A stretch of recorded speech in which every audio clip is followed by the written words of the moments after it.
Allah Subhanahu wa ta'ala itu merencanakan kehidupan kita, teman-teman. Kita cuman perlu menjaga masih on the track apa enggak nih.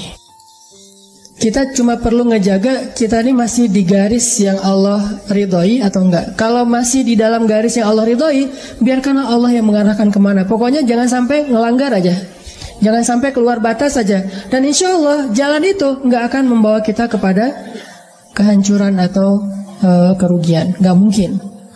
Allah yang merencanakan. Mungkin adegan yang memicu kita untuk melangkah itu kadang-kadang sesuatu yang gak nyaman. Kayak misalnya Musa, adegannya insiden pembunuhan, tiba-tiba hijrah ke Madian. Bisa aja insiden kayak gitu terjadi, bukan maunya kita, takdir Allah. Tapi dibalik semua hal-hal yang kita anggap sekarang musibah, nanti malah kita mensyukurinya.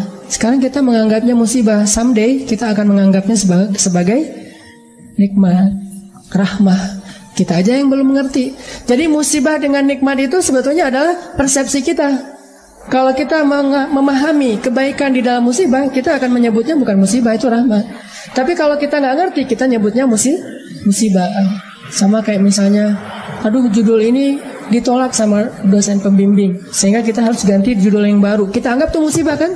Padahal justru judul yang kedua, yang kemudian kita jadi lulus dengan sidang nilai cum laude, lewat judul yang kedua itu, itulah yang membuat kita mengerti sesuatu yang kelak akan bermanfaat buat kita. Judul pertama mungkin tentang apa, judul yang kedua sesuatu yang lebih aplikatif, sesuatu yang lebih dibutuhin sama masyarakat. Sehingga gara-gara kita pernah nulis skripsi, tesis, disertasi tentang judul itu, kita jadi expert di bidang itu, sehingga suatu saat kita lebih dibutuhin oleh masyarakat daripada kita tadinya pakai judul yang pertama. Kita tinggal angle berpikir kita yang mana nih? Mau ngelihatnya dari angle hikmah atau mau ngelihatnya dari angle musibah. Musa kecil pas bayi cabut jenggotnya Firaun, itu sebuah insiden. Musa dihanyutkan ke sungai Nil, itu sebuah kejadian yang kayaknya tragis banget. Terus Musa ngebunuh orang. Terus Musa kehausan di tengah-tengah padang pasir, ketemu cewek terus ngasih minuman ternaknya tapi nggak dibayar. Semua ini rencana Allah yang kita nggak ngerti sekarang. Tapi someday ketika kita udah ngelihat hasilnya, kita akan mengatakan, Masya Allah, Allah Maha Besar yang mengatur hidup saya sampai menjadi seperti sekarang ini. Makanya saya pernah cerita, mungkin teman-teman ada yang nonton di YouTube. Dulu ketika di Mesir, pulang dari Mesir tuh, saya ikut istri ke Bandung. Istri saya ngajar di Bandung, akhirnya kita ke Bandung. Saya nggak senang waktu itu, belum dapat hidayah ya, nggak senang ngajar di kampus, nggak senang ngajar di pondok pesantren. Tapi karena terpaksa, nggak ada kerjaan, saya ngelamar-lamar gitu ke pondok-pondok pesantren. Semua nolak. Alasannya sama, lebih banyak guru daripada murid. Ya udah deh, gak apa-apa, karena gak ada yang nerima. Saya pikir, kok saya pulang-pulang jauh-jauh dari Kairo tapi gak punya kerjaan ya, kayak malas gitu. Malah ngelamar jadi kuli aja gak diterima. Soalnya kuli itu yang dilihat keahlian dan otot kan. Saya punyanya ijazah LC, gak nyambung dengan perkuliahan gitu. Akhirnya gak punya kerjaan, saya nerjemahin buku. Udah capek-capek nerjemahin buku, pas dikasih ke penerbit, katanya buku itu udah terbit, diterjemahin sama orang lain. Saya salah milih judul. Akhirnya nulis buku sendiri yang belum diterbitin orang. Walaupun kalau bahasa Sunda mah capruk, gak jelas ngomong apa gitu. Pokoknya nulis aja, nulis. Udah selesai nulis, dikasih ke penerbit, gak ada yang mau nerbitin karena gak layak katanya. Kan ini adegan-adegan yang awalnya kita anggap sebagai kesulitan, musibah kan. Karena gak mau diterbitin sama penerbit, akhirnya saya kepikiran lagi, ya udah kenapa gak diterbitin sendiri aja. Diterbitin sendiri. Alhamdulillah minjem uang dari teman 30 juta, dan dia Allah takdirkan dilembutkan hatinya, mau aja, padahal nggak kenal amat, baru kenal juga beberapa bulan. Mungkin ngeliat muka saya tuh muka melas gitu ya. Jadi saya pinjam dong 30 juta. Oh iya, ya udah ambil aja. Nah, 30 juta. Dia punya percetakan, sampai sekarang jadi teman baik. Dia yang punya percetakan, udah nggak apa-apa Ustadz, cetak aja, ntar bayarnya waktu terserah Ustadz. Dikasih waktu 6 bulan. Saya cetak, udah gitu terbitin sendiri, dijual seluruh Indonesia. Caranya kirim pakai bus-bus malam gitu kan. Saya pakai kardus Marlboro ngangkat. Jadi saya penulis, saya kulinya, saya direktur penerbitnya, pokoknya sendiri aja semuanya. Ngangkat di jalan raya, nih saya mau ngirim buku. Oh, buku siapa? Ada tuh orang yang nulis bagus tulisannya. Kirim ke Sumatera, ke Sulawesi, ke Jawa, udah dikirim, nggak ada yang balik. Terus laporannya nggak jelas, orangnya kemana nggak ngerti karena nggak kenal amat gitu, lewat internet doang, lewat email. Nggak ada laporan. Waktu itu sekitar 3.000 buku, 1.000 yang dikirim keluar kota itu raib aja, nggak ada hasil. 2.000 lagi ya udah saya jual di Bandung aja kalau kayak gini. Jual di Bandung, pas ada kayak Islamic Book Fair ya, pameran buku Islam. Saya nyewa satu space di stand salah satu penerbit Islam di Bandung. Nggak nyewa stand, nyewa space doang di depan. Saya pakai X banner, terus pakai meja, ngangkut pakai motor sendiri, pakai topi biar nggak ada yang tahu, pakai masker. Taruh, ngerjain sendiri semuanya, udah beres semuanya, pergi ke belakang, ganti baju yang baju kemeja, pakai dasi gitu, full pen. Udah gitu, pakai rambutnya dirapiin, berdiri di sebelah X banner. Orang-orang pada nggak kenal kan buku ini baru banget, ini buku apa? Oh ya ini bukunya bagus, siapa penulisnya? Karena di X banner itu wajah paling besar tuh wajah saya. Jadi tulisan buku apa tuh kecil-kecil aja, yang penting wajahnya yang gede gitu. X banner foto saya yang paling besar. Qadarullah, waktu itu saya ngambil foto kan sembarangan aja dari foto-foto lama tuh. Saya ada foto baju putih dan mungkin kalau orang perhatiin kelihatan. Ternyata di sini ada uang 1.000. Kelihatan ada uang 1.000 di foto itu teh. Saking memprihatinkan. Mulai alhamdulillah 3 bulan bisa membayar hutang di percetakan. Mulai berkembang, bikin bisnis. Waktu itu belum ada pulsa di Alfamart, Indomaret, masih M-Kios gitu. Punya 60 cabang M-Kios di Bandung.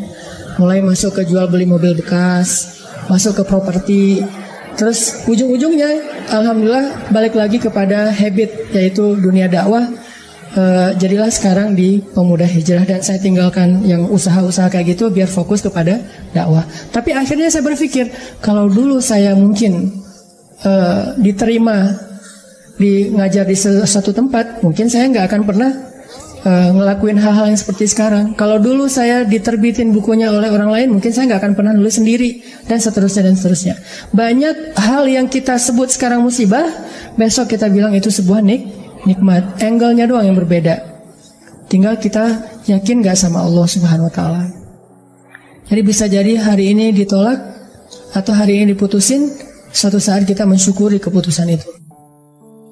Alhamdulillah saya diputusin, itu disyukurin. Kenapa? Gara-gara diputusin, akhirnya dia menikah dengan orang yang lebih baik daripada kita.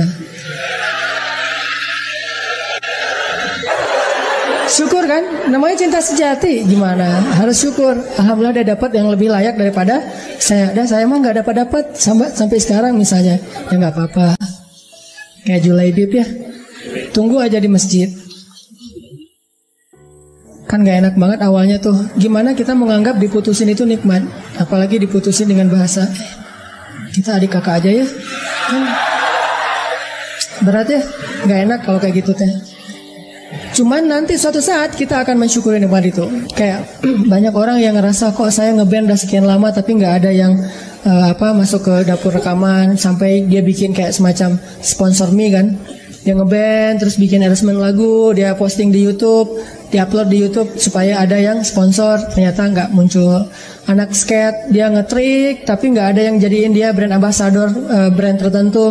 Akhirnya dia upload di YouTube, ngetrik kickflip yang model baru apa gitu mungkin, atau no confly gitu, dia nggak ngetrik tapi bisa terbang-terbang. Berharap ada yang sponsor, ternyata belum. Apa yang hari ini kita anggap sesuatu yang kayak kekalahan, satu musibah, satu kesulitan, suatu hari nanti ketika kita paham, kita akan mengatakan itu nikmat. Dengan satu syarat, gimana pun kondisi yang kita alamin sekarang, jangan keluar dari jalur yang Allah ridhoi. Itu aja syaratnya. Makanya kan saya bikin tagline banyak main, banyak manfaat. Saya nggak berani bilang nggak punya dosa, karena itu namanya tazkiyatun, mentazkiyah diri sendiri. La tuzakku anfusakum, janganlah kalian menganggap diri kalian suci. Tapi maksudnya sedikit dosa ini tinggalkan dosa. Kenapa? Karena kalau kita udah ngelanggar, gimana pun kita sekarang lagi dapat nikmat banyak, terus kita melakukan dosa yang Allah nggak suka, nikmat itu bisa berubah musibah. Sebaliknya, ada musibah, kita masih on the track, musibah itu bisa berubah menjadi nikmat. Syarat yang Allah minta dari kita cuma satu itu, jangan melanggar, jangan bikin dosa, jangan ngecewain Allah Subhanahu wa taala. Itu doang. Udah gitu bertahan aja, Allah kasih kejutan-kejutan yang sangat banyak dalam hidup kita. Saya punya teman orang Padang. Dia ikut tes akademi kepolisian. Dari sekian banyak yang ikut tes, 50 orang yang keterima, dia salah satunya. Terus karantina 50 orang ini. Tes ujian yang kedua, dari 50 orang ini cuman dia sendiri yang gagal. 49 orang tuh lulus tes kedua. Akhirnya dia pulang ke kampungnya dalam keadaan malu. Karena udah malu banget, dia hijrah ke Jakarta. Awalnya ke Bandung terus ke Jakarta. Di Jakarta alhamdulillah setelah sekitar 8 tahun dia bisa survive, bahkan sukses. Sekarang dia punya beberapa outlet di Tanah Abang, punya pabrik di Bogor, dan punya omset sebulan itu gak kurang dari 1M, dengan keuntungan kurang lebih 40%. Jadi 400 juta lah profit bersihnya sebulan. Kalau lagi lebaran atau Ramadan itu bisa 3 kali lipat. Nah pas sudah sukses dia haji. Ternyata di kampung itu dialah orang pertama yang haji di kampung dia tuh. Dan di kampung itu dikenal dia sebagai anak yang paling nakal, yang kayaknya gak ada harapan jadi orang baik. Ternyata yang pertama haji. Udah gitu dia pulang, sesekali dia pernah pulang ketemu sama temennya yang 49 orang itu. Salah satunya udah jadi salah satu pejabat di kepolisian. Dia ngobrol-ngobrol, ditanya mana yang 48 lagi. Dia bilang, kamu gak tahu kabar mereka? Kabar apa? Tahun 2004 mereka ditugaskan di Brimob Aceh, di Banda Aceh. Asrama Brimob Banda Aceh itu dekat dengan laut. Terjadi musibah tsunami, satu asrama Brimob itu habis semua dan 48 mereka itu meninggal dalam musibah tsunami. Baru dia sadar, Masya Allah, Allah punya rencana. Semuanya di dalam aturan Allah Subhanahu wa taala.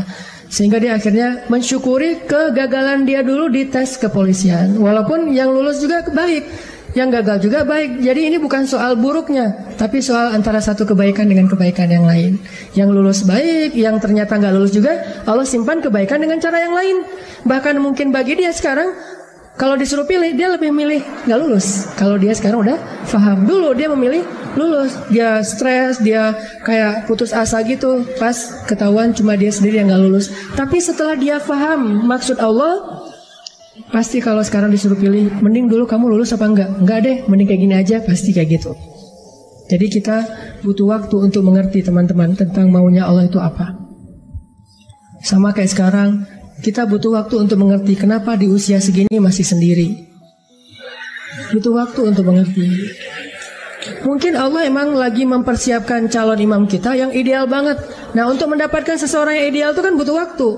Kalau yang apa adanya kan, yang apa diobral gitu kan gampang. Tapi ini karena terlalu istimewa, kayak permata, mutiara, itu benar-benar dibentuk saking istimewanya, butuh waktu yang lama. Sama kayak kita beli kendaraan. Kalau yang warnanya pasaran kan langsung ready stock ya. Tapi kalau yang warnanya paling unik sendiri kan inden kan. Sampai mau beli satu kendaraan aja indennya bisa 2 bulan. Kenapa? Warna ini jarang Pak, istimewa, sehingga harus inden. Kalau yang ready stock banyak tuh warna standar aja. Begitu juga dengan jodoh. Ada jodoh ready stock, ada jodoh inden. Nah yang inden ini biasanya istimewa. Itu salah satu hikmahnya. Siapa tahu emang dia inden karena lagi mengkhatamkan Al-Quran. Dia berazam, ya Allah saya gak pengen nikah dulu sebelum khatam juz 30. Gak harus 30 juz kan. Sebelum khatam juz 30. Berapa lama? 15 tahun. Nah mungkin dia pengen hafal juz 30 juz. Mungkin dia pengen hafal 100 hadis. Mungkin dia pengen mapan dulu supaya bisa benar-benar membahagiakan dan menafkahi keluarga besar. Bukan cuma istrinya tapi juga mertua dan segala macam. Kita emang akan dikasih oleh Allah pasangan yang istimewa. Makanya inden. Sehingga kita bersabar. Mudah-mudahan ada kebaikan. La'allahu khair wa ma indallahi khair. Mudah-mudahan di sini ada kebaikan. Apa yang ada di sisi Allah lebih baik. Terus berhusnuzon. Ketemu-ketemu ternyata emang benar. Wajar kalau kita inden. Istimewa banget. Akhlaknya itu luar biasa. Itu yang dialami oleh Khadijah. Nikah, meninggal. Nikah lagi, meninggal lagi suaminya. Kenapa meninggal? Karena Allah lagi mempersiapkan seseorang yang mungkin pas suaminya meninggal, Nabi Muhammad masih kecil. Tapi Khadijah disuruh punya keluarga dulu biar ada yang ngedampingin dia terjauh dari fitnah. Cuman gak boleh lama-lama, harus pergi karena mau digantiin oleh orang yang lebih istimewa, yaitu Muhammad SAW. Mungkin bagi Khadijah ketika suami pertamanya meninggal itu musibah, nikah lagi. Suami kedua meninggal, lebih musibah lagi. Udah gitu sendiri sekian lama baru ketemu dengan orang yang paling istimewa. Gak ada manusia yang lebih istimewa daripada suaminya Khadijah, yaitu Rasulullah SAW. Allah punya rencana.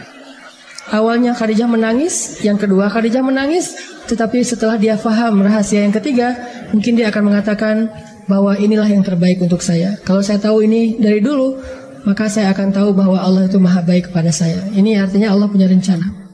Kurang baik apa suami kayak Rasulullah?